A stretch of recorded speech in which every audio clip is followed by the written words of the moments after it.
So photography is not a particularly new industry. It's been around for 100 years, more or less. But now, the exponential growth of technology in the last 10 years, some people say we're on the second half of the chessboard, if we look at the analogy of the chap with the rice and the nature of exponential growth. We are now in an area where the image is very, very important, but also massively oversupplied, and the demand, while it's larger, isn't actually enough to push prices up for the supply. And we've seen this most effectively in the stock industry, which used to be a sort of a pension plan for photographers who would work through their lives and have a degree of images that they could then sell to image libraries and make a passive income as they grew older. This has disappeared because the internet actually has a large amount of people already supplying those libraries, and more. The barriers to entry have massively dropped down, and therefore, because of the huge glut of supply, the limited demand, even though it's grown slightly, the actual prices for stock have plummeted. The magazines, which used to be a fairly typical way for photographers to make money, have been decimated by the growth of digital media. The old magazines you used to pay money for, well, now they're free online. And so the prices that photographers can command for images that appear in the media are massively lower than they were before. And we've seen this, for example, with Alamy and their prices that they will now pay.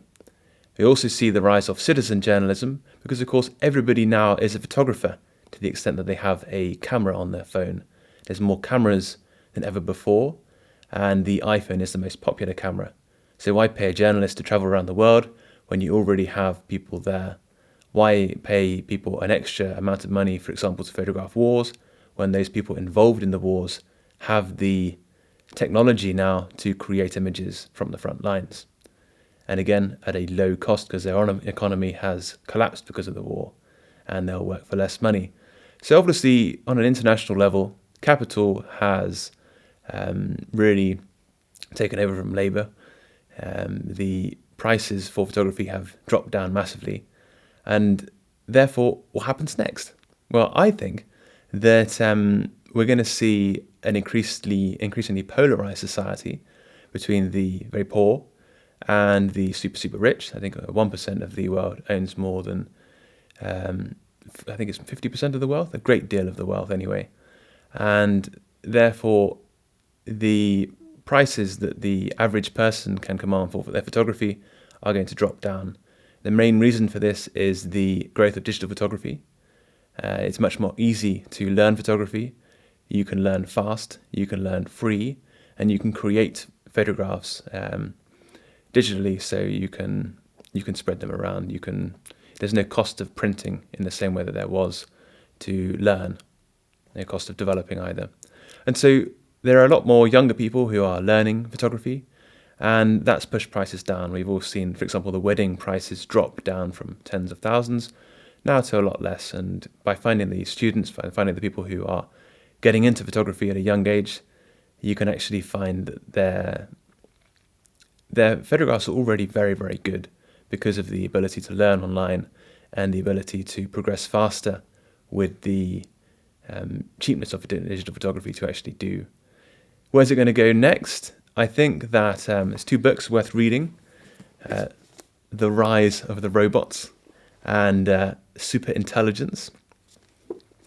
And these have been really canaries in the coal mine, chirping away, dying.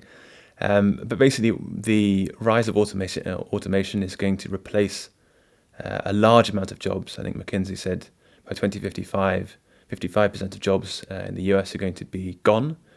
Already you can see, for example, the ticket office in a railway station used to be staffed, and often now isn't.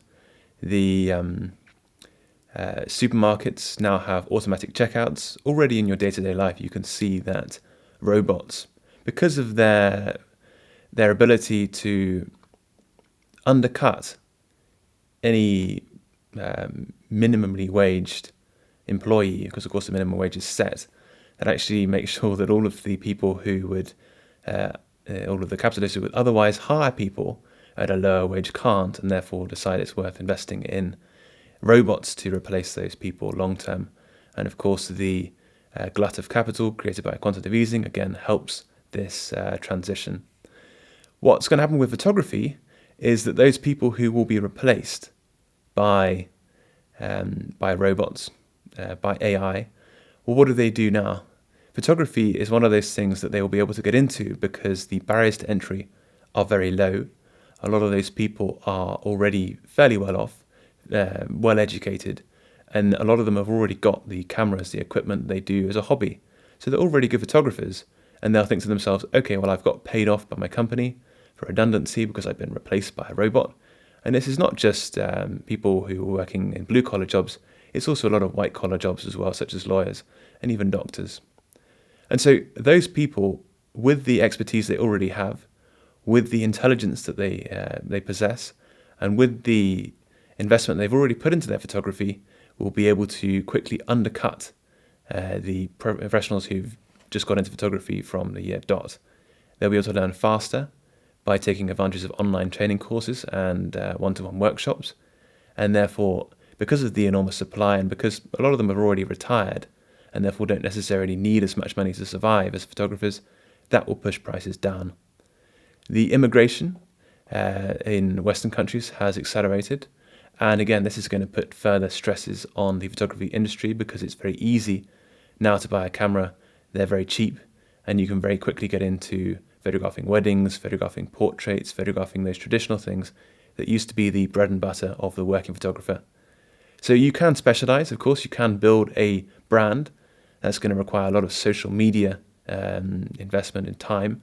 And by becoming a name, becoming, for example, a fine artist, you can possibly stave off this inevitable decline in wages and make more money as a photographer.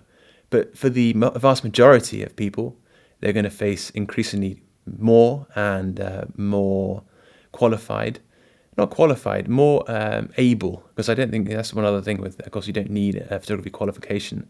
Those people who are studying photography are really doing themselves a great disservice.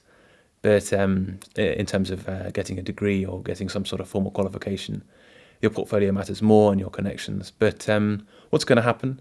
More people coming into photography because they're being pushed out of the traditional white-collar roles, blue-collar roles that they've been in up to now.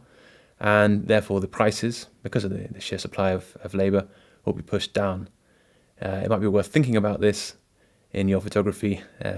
Bear in mind that there is a much larger marketplace. The internet is a huge place. You're selling to more consumers.